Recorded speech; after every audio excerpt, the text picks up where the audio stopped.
ఇప్పుడు మనం చెప్పుకోబోయే విషయం ఏంటంటే ధ్యానం జీవిత గతిని మారుస్తుంది. ధ్యానం చేస్తే మన జీవిత గతి మారిపోతుంది.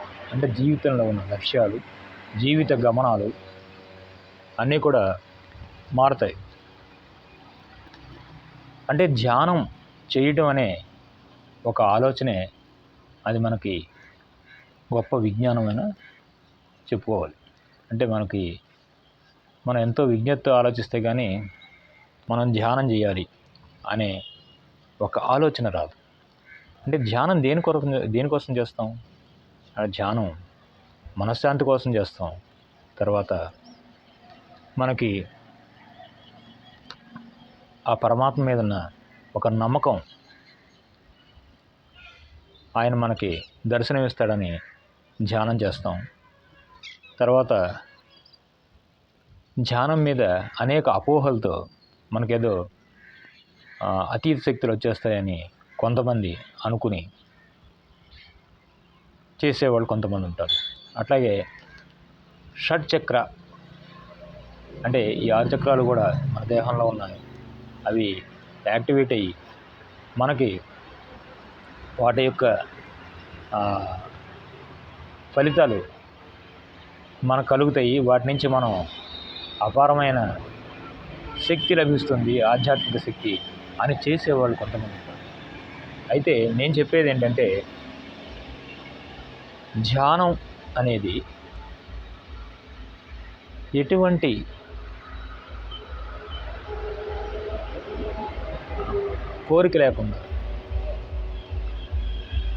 కోరిక లేకుండా స్వచ్ఛందంగా ఆధ్యాత్మిక ధ్యానం చేయటం అనేది మనకు అన్ని రకాల ఆరోగ్యప్రదాయకం. అయితే ఈ ధ్యానం చేస్తున్నప్పుడు మనకు అనేక రకాల ప్రకంపనలు మన మైండ్లో వస్తాయి. అంటే అనేక రకాల నాడులు వికాసం అవుతాయి. అంటే ధ్యానం చేయటం వల్ల మనం ఉదాహరణకి మనం ఎన్నో మంత్రాలు ఉన్నాయి. అందుట్లో అంటే ఆ మంత్రాలన్నిటికీ ప్రణవనాదంతో మొదలవుతుంది కాబట్టి ఆ ప్రణవనాదమే తీసుకుందాం. ఓంకారం.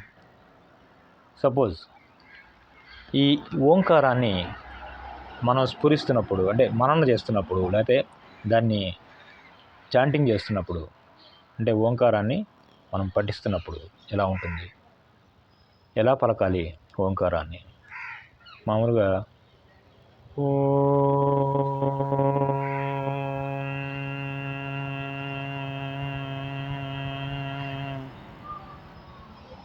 అన్నాం అనుకోండి. ఇక్కడ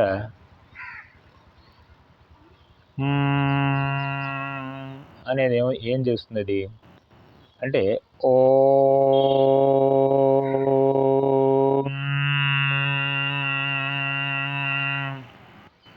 అంటే ఈ మకారం కనుక ఎక్కువ పలికితే మనకి ఈడ పింగళ ఈ నాడులు వికాసం కలుగుతాయి. అంటే తదేక ధ్యానంతో సాధన చేస్తుంటే ఇక్కడ మనకు కలిగేది ఏంటి? మొట్టమొదట ఈడ పింగళ ఈ నాడులు రెండు కూడా వికాసం కలిగి అక్కడి నుంచి మనకి ఏమిటవుతాయి? సుషుమ్నా నాడీ వికాసానికి దోహదపడతాయి. అంటే సుషుమ్నా నాడీ వికాసం అంటే ఇప్పుడు మామూలుగా వీళ్ళ భాషలో చెప్పాలంటే, అంటే పామర్ల భాషలో చెప్పాలంటే కుండలిని. ఈ కుండలిని అనేది మేల్కొల్పబడుతుంది. కుండలిని ఒక పాము చుట్టలా ఉంటుంది వెన్నెముక నుంచి. అంటే మూలాధారం నుంచి అది అలా ముడుచుకుని ఉంటుంది. అంటే ఒక స్ప్రింగ్ లాగా, పాములాగా ఇలా ముడుచుకుని ఉంటుంది. మనకి ఎప్పుడైతే ఈ నాడుల వికాసన కలుగుతాయో అదేమవుతుంది? స్ప్రింగ్ సాగినట్టుగా అలా వెన్నెముక నుంచి అలాగా సాగుతూ మనకి సుషుమ్నా నాడి వికాసన కలుగుతుంది. సుషుమ్నా నాడి వికాసన అంటే ఏమిటి? అంటే ఈడ పింగళ ఈ రెండు నాళ్ళు అంటే కదిలి వాటిలో ఒక చర్య మొదలయ్యి సుషుమ్నా నాడి వికసితమవుతుంది. సుషుమ్నా నాడి వికసితమైతే ఏమవుతుంది, మనం ఈ ఓంకారం ఇప్పుడు చేస్తున్నాము, ఓం నాదం, ఇది నాదాంతంలోకి వెళ్తుంది. అంటే అక్కడ ఈ ఓంకారం పలకదు, అంటే అసలు శబ్దమే ఉండదు. ఈ శబ్దం లేకుండా అది ఏమవుతుంది అంటే సహస్రారంలోకి వెళ్ళి అక్కడ నిలబడుతుంది. అంటే అప్పటికి మనం చాలా స్టేజ్లు దాటిపోయి మనం ఉన్నామని అర్థమవుతుంది. అయితే ఇంకా ఇక్కడితో ఇదే అంతం కాదు, ఇంకా చాలా ఉంది. ఇది ఒక సముద్రం లాంటిది. అందులో మనం కొంచెం ఎంతే ఆవగింజంతే మనం తెలుసుకున్నాం. ఇక్కడ ఇంకా ముందుకెళ్ళాలంటే మధ్యలో ఇంకా కొన్ని అంటే సోపానాలు ఉంటాయి. ఏమిటవి? వీటన్నిటికీ అంటే ఈ సుషుమ్నా నాడి వికాసం అవటం, ఈ మధ్యలో ఇడాపింగళ వికసితం అవటం అయిన తర్వాత సుషుమ్నా నాడి అంటే ఇక్కడ ఆత్మదర్శనం అవ్వాలి. ఆత్మదర్శనం అంటే దీని గురించి నేను ముఖ్యంగా మీకు చెప్పేది ఏంటంటే, మనం కళ్ళు మూసుకుని ధ్యానం చేస్తున్నాం.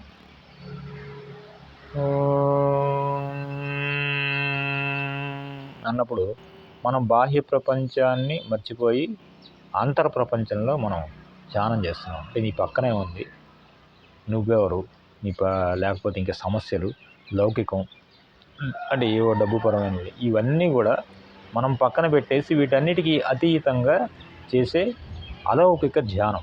ఈ అలౌకిక ధ్యానంలో మనం పూర్తి ఏకాగ్రతతో చేసినప్పుడు మనకేమిటవుతుందంటే ఈ నుదుటిలో ఒక చిన్నటి మచ్చలా కనిపిస్తుంది. అంటే ఎక్కడ నాదంలోనే కనిపిస్తుంది. అంటే నాదం అంతం అవ్వకముందే నాదంలోనే ఇక్కడ మనకి కనిపిస్తుంది. ఏంటది? ఒక చిన్న సూది మొనంత నల్లటి మచ్చ. ఈ నల్లటి మచ్చ ఏమిటవుతుంది, దాని మీదే తదేక దృష్టితో మనం ధ్యానం చేస్తున్నప్పుడు ఆ మచ్చలో కొంచెం పెద్దదవుతుంది. ఆ పెద్దదైన దాంట్లో రంగు వస్తుంది. అంటే ఎలా వస్తుంది? రంగు రావడం వస్తుంది కొంతమందికి మనం దీపం పెట్టినప్పుడు, అంటే దీపారాధన కుంది ఆ చిన్న వెలుగుతో మనం దీపం కుంది పెడితే ఆ పైన ఒత్తి పైన చిన్న కుంది చిన్న జ్వాల కనిపిస్తుంది. ఆ జ్వాలలాగా కనిపిస్తుంది. అది కనిపించిందంటే ఆత్మదర్శనం. ఈ ఆత్మదర్శనం అనేది ప్రతి మనిషికి చాలా ముఖ్యమైన, అంటే ఆధ్యాత్మిక ప్రయాణంలో అతి ముఖ్యమైన ఘట్టం ఆత్మదర్శనం. ఈ ఆత్మదర్శనం అయితే మన సర్వ పాపాలు ఇవన్నీ కూడా పటాపంచలైపోతాయి. ఇక్కడ నేను చెప్పేది లౌకిక పరంగా ఏంటంటే, ఎప్పుడైతే ఆత్మదర్శనం కలిగిందో మనకి ఇందాక చెప్పాను, అంటే లౌకిక పరం అంటే డబ్బులు, బంధాలు, సంబంధాలు, ఆతృత, ఇవన్నీ కూడా అసలు ఏవి వాటి ప్రభావం నేను చూపించవు. అంటే ఇప్పుడు ఎవడైనా తెచ్చి ₹1 కోటి నేను చేతిలో పెట్టినా కూడా వాటిని తృణప్రాయంగా చూస్తావు తప్ప, అమ్మో దీనికి ఏదో విలువ ఉంది, దీన్ని ఏదో మనం చేద్దాం, దీంతో ఏదో చేద్దాం అనేది ఆత్మదర్శనమైన వాళ్ళకి అస్సలు ఎటువంటి పరిస్థితుల్లోనూ ఉండదు. అక్కడి నుంచి మన జీవిత గమ్యం మారుతుంది. మన జీవిత గమ్యం మారాలంటే సాధకులారా మీరు చేయాల్సింది ఏంటంటే, ప్రతిరోజు అంటే అనుష్ఠానం ఒక ప్రత్యేకమైన సమయాన్ని కేటాయించుకుని, అంటే ముఖ్యంగా ఉదయం పూట మనం పెట్టుకోవచ్చు. ఉదయం పూట మీకు అవసరం అంటే మీరు చేయగలిగే సమయంతో మీకున్న సమయంలో ఆ సమయం దేనికి వెచ్చించకుండా, బాహ్యపు అంచులు తాకకుండా మీరు అంతరంలోనే ధ్యానం చేయడానికి మీరు కనుక ప్రయత్నానికి ఉపకరిస్తే అది మిమ్మల్ని ముందుకు తీసుకెళ్తుంది. అంటే ముందు మనం అడుగు ముందుకేయాలి. ఒక అడుగు ముందుకేస్తే 100 అడుగులు ముందుకేస్తాం. ఒక అడుగు వెనక్కేస్తే 100 అడుగులు వెనక్కి వెళ్ళి ఇంకా ఆ ప్రయత్నం ఆగిపోతుంది. అందుచేత దీంట్లో ఏంటంటే ఇది చాలా మనకి జీవితంలో ఒక అంతర్భాగం. ఇది చివరి ఘట్టం అనుకోండి. ఈ ఘట్టంలో మనం చూడాల్సినవి ఎన్నో ఉన్నాయి. ఇవన్నీ కాదు అంటే బాహ్య ప్రపంచంలో మనం చూసేవన్నీ కూడా మనకి ఆనందాన్ని కలగజేయవు.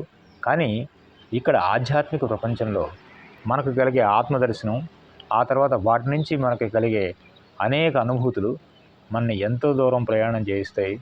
ఆ తర్వాత ఎవరికి వారే వాళ్ళ అనుభూతులు వారికి తెలుస్తుంది.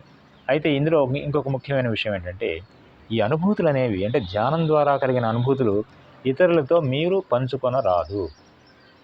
అంటే అవతల వారు సరైన వాళ్ళు కాకపోతే, లేదు సరైన వాళ్ళైనా కూడా మీరు ఎప్పుడైతే ఇదిగో నేను ధ్యానం చేశాను, నాకు ఇలా వెలుగు కనిపించింది, ఆ వెలుగు చాలా బ్రహ్మాండంగా కనిపించింది, అందులో దేవుడు కనిపించాడు అని మీరు ఎప్పుడైతే పక్కవారి చెవిలో వేస్తారో, ఆ చెప్పినప్పుడు ఏమిటవుతుందంటే మీరు ఒక సంతృప్తికి లోనవుతారు.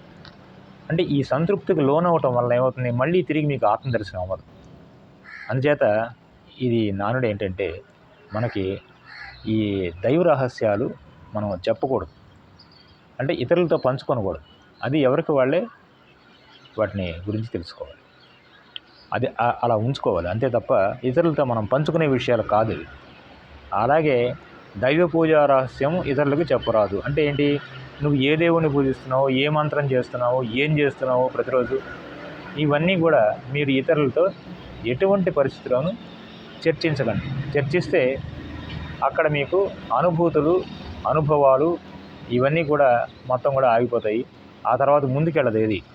అందుచేత ఇది మీరు చేస్తున్నది పూర్తిగా మీరు ఒక రహస్య ప్రక్రియగానే మీరు చేసుకుని వాటిని ఎప్పుడూ ఎవరితో కూడా పంచుకోకండి.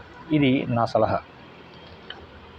అయితే ఇప్పుడు మనం ధ్యానం ద్వారా మన జీవితం పురోగతి చెందుతుంది, జీవిత గమనం మారుతుంది, అట్లాగే మన ఉద్దేశాలు మారుతాయి అని నేను చెప్పాను.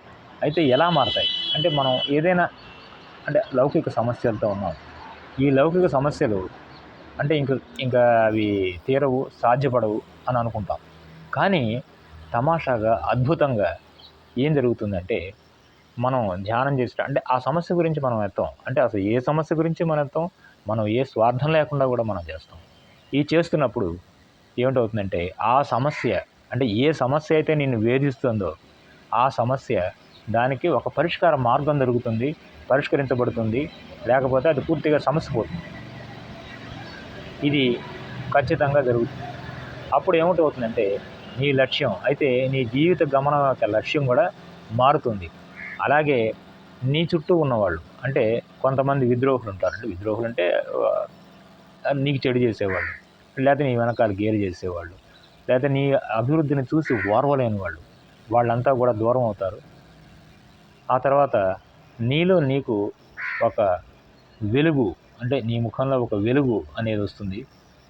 ఇంకొక రకంగా చెప్పాలంటే ఒక ఆధ్యాత్మిక శక్తి నీలో ప్రవేశించి ఇతరులు ఎవరు అంటే దుష్టులు ఎవరు నీ దగ్గర కాకుండా చేస్తుంది.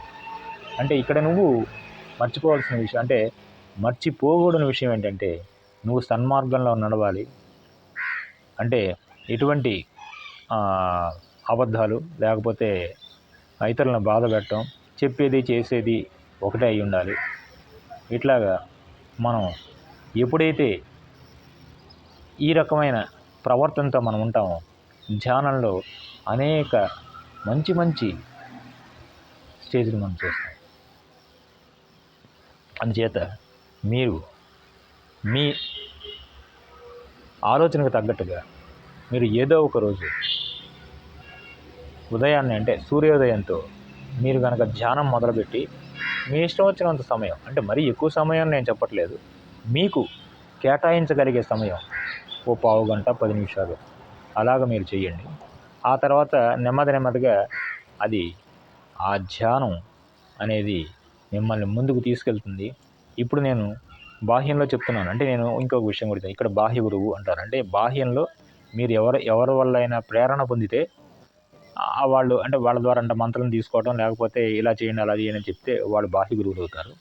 అయితే ఈ బాహ్య గురువులు ధ్యానంలోకి ఎప్పుడైతే వెళ్తావో బాహ్య గురువులు చెప్పిన దీన్ని బట్టి అక్కడ నీకు ధ్యానం సరిగ్గా నీకు సాగుతున్నప్పుడు నీకు అంతర్గురువు అంటే నీకు నువ్వే నీలో కనిపిస్తాడు.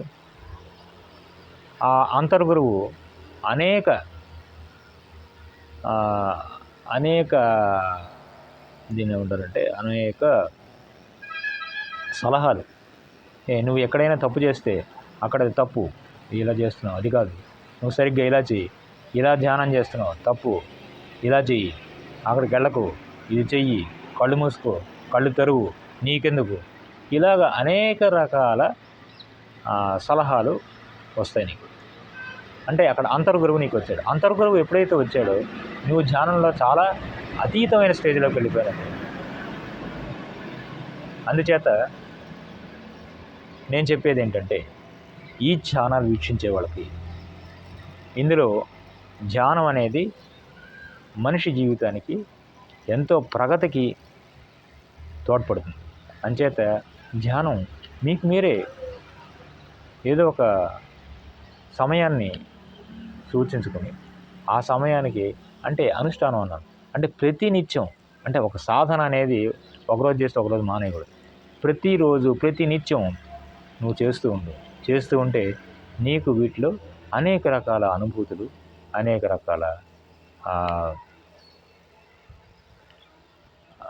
రకాల ఉపయోగాలు అన్నీ కూడా నీకు సంక్రమిస్తాయి. తర్వాత వీడియోలో మళ్ళీ కలుసుకుందాం.